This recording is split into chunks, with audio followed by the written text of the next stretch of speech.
بسم اللہ الرحمن الرحیم۔ جب آپ مکمل عمرے کا ارادہ کر لیں اور مکمل تیاری ہو جائے اور پکا ارادہ ہو جائے تو اس میں سب سے پہلا جو کام کرنے کا ہے وہ یہ ہے کہ سب سے پہلے اپنی نیت کو درست کر لیں۔ نیت میں کیا ہو؟ محض اللہ کی رضا، اللہ کی خوشنودی حاصل کرنا مقصود ہو، ریاکاری دکھلاوا مقصود نہ ہو۔ اور دوسرے نمبر پر جو کام کرنے کا ہے وہ یہ ہے کہ اپنے ذمہ میں جتنے حقوق ہیں، خواہ وہ حقوق اللہ ہوں یا حقوق العباد ہوں، ان کی ادائیگی کا اہتمام کیا جائے۔ جتنی اپنی نمازیں وغیرہ رہ گئی ہیں اور روزے وغیرہ رہ گئے ہیں، ان کی قضا کی فکر کر لی جائے اور آئندہ کے لیے مستقل طور پر پکے عزم اور ارادے کے ساتھ ان حقوقوں کو ادائیگی کرنے کا اہتمام کیا جائے۔ اور اسی طرح جو حقوق العباد میں سے ہیں، مثلا کسی کے ساتھ کوئی لڑائی جھگڑا ہے، ناراضگی ہے، تو ان سے معافی تلافی کر لی جائے اور جن کے حق دینے ہیں ان کے حقوق کی ادائیگی کی بھرپور کوشش کی جائے۔ خاص طور پر اپنے اقربا، رشتہ دار، والدین کو حتی الامکان راضی کرنے کی کوشش کی جائے کہ ان سب کو جس حد تک ممکن ہو سکے راضی کیا جائے۔ اسی طرح سے جو اپنے عزیز و اقربا، بال بچے اور جن کا نفقہ ہمارے ذمہ میں ہے، ان کے نفقے کا بھی انتظام کر لیا جائے۔ اس کے بعد اپنے جسم سے زائد بالوں کی صفائی ستھرائی کر لی جائے اور اپنی حجامت بنوا لی جائے۔ اپنے آپ کو شرع کے مطابق راستہ کیا جائے، شریعت کے مطابق اپنے آپ کو سنوارا جائے۔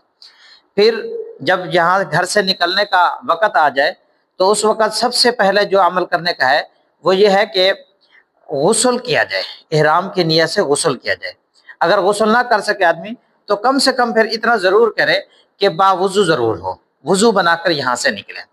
تو ہمارے ہاں چونکہ احرام اکثر ایئرپورٹ کے اوپر باندھا جاتا ہے، تو ایئرپورٹ کے اوپر جب آپ خیر سے اندر داخل ہو جائیں گے اور اپنے تمام مراحل سے گزر جائیں گے، اور گزرنے کے بعد پھر جب احرام باندھنے کا وقت آئے گا تو احرام باندھنے کے لیے ہم نے کیا کرنا ہے؟ اس کے لیے جو مرد حضرات ہوتے ہیں ان کے احرام کا طریقہ یہ ہے کہ وہ اپنے سلے ہوئے کپڑے اتار دیں گے، سلے ہوئے ہر قسم کا سلا ہوا کپڑا، بنیان وغیرہ بھی سب کچھ اتار دیں گے۔ اور اس کے لیے کیا کریں گے؟ پھر وہ دو چادریں مرد حضرات وہ باندھتے ہیں۔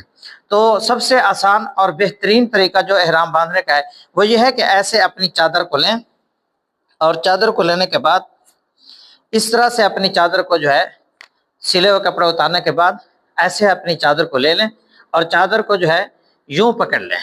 آسان طریقہ یہ ہے، یوں پکڑ لیا جائے اور یوں اپنے یہ درمیان میں جگہ خالی ہو، اس طرح سے چادر کو پکڑ لیا جائے۔ اور چادر کو پکڑنے کے بعد پھر یہ والی سائڈ اس کو یہاں تک لایا جائے، ادھر کر لیا جائے اور پھر ادھر کو ایسا کر لیا جائے۔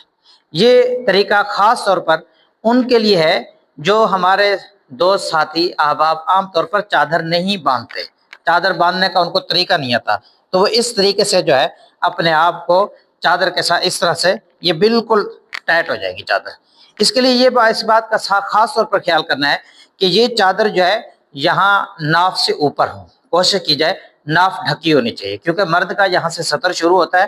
تو ویسے تو اوپر دوسری چادر آدمی لے لیتا ہے، احرام کے اندر ہوتی ہے، لیکن بسا اوقات وہ چادر ہوا کی وجہ سے اوپر والی چادر اڑ جاتی ہے یا بیٹھتے اٹھتے وہ چادر ہٹ جاتی ہے۔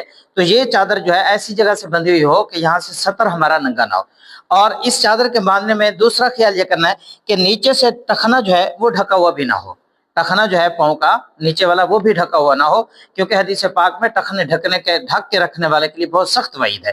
اب اس کے بعد یہ دیکھیں، آرام سے آدمی پاؤں کھول سکتا ہے، آرام سے چل بھی سکتا ہے، بالکل ایزی اپنے آپ کو محسوس کرتا ہے۔ اس طریقے سے اپنے آپ کو چادر باندھ لیں۔ اس چادر کے باندھنے کا یہ جو طریقہ بتایا گیا ہے، یہ کوئی خاص ضروری نہیں ہے کہ بالکل منوال اسی طریقے کے مطابق یہ چادر باندھنی ہے۔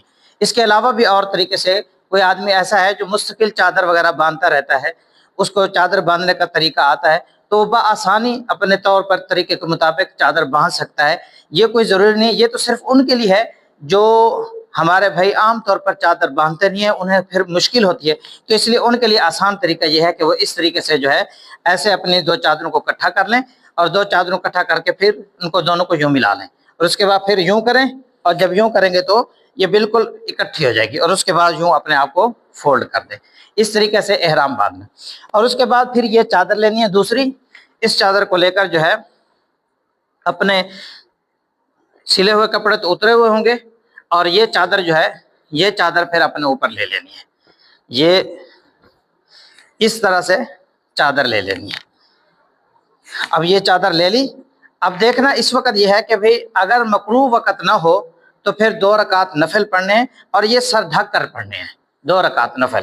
مکروہ وقت نہ ہو تو پھر عمرے کی نیت سے 2 رکعت نفل یوں سر ڈھک کر جو ہے یہ ادا کرنا ہے، اس طریقے سے یوں 2 رکعت نفل جو ہے نا ادا کرنے ہیں، ایسے کانوں تک ہاتھ لے جانے ہیں اور یوں 2 رکعت نفل عمرے کی نیت سے ادا کرنے ہیں۔ لیکن اگر مکروہ وقت ہو تو پھر 2 رکعت نفل ادا نہیں کیے جائیں گے، اور جب یہ 2 رکعت نفل ادا ہو جائیں گے تو اس کے بعد سے اپنے سر کو جو ہے ننگا کر لینا ہے، خالی کر لینا ہے، پھر یہ سر جو ہے نا یہ خالی رہے گا، اس طرح سے چادر رہیں گی۔ اور پھر اس وقت دعا بھی پڑھنی ہے، اور دعا اپنی اردو زبان کے اندر بھی ہم مانگ سکتے ہیں، عربی کے اندر بھی مانگ سکتے ہیں، آدمی اپنی زبان میں مانگ سکتا ہے کہ یا اللہ میں آپ کی رضا حاصل کرنے کے لیے عمرے کی نیت کرتا ہوں، آپ اس میرے عمرے کو میرے لیے آسان بھی فرمائیے اور اس کو میرے لیے قبول بھی فرمائیے۔ اور ان 2 رکعت میں بہتر ہے کہ پہلی رکعت کے اندر سورہ قل یا ایھا الکافرون اور دوسری رکعت کے اندر سورہ قل ھو اللہ احد، اس کو پڑھا جائے تو یہ زیادہ بہتر ہے۔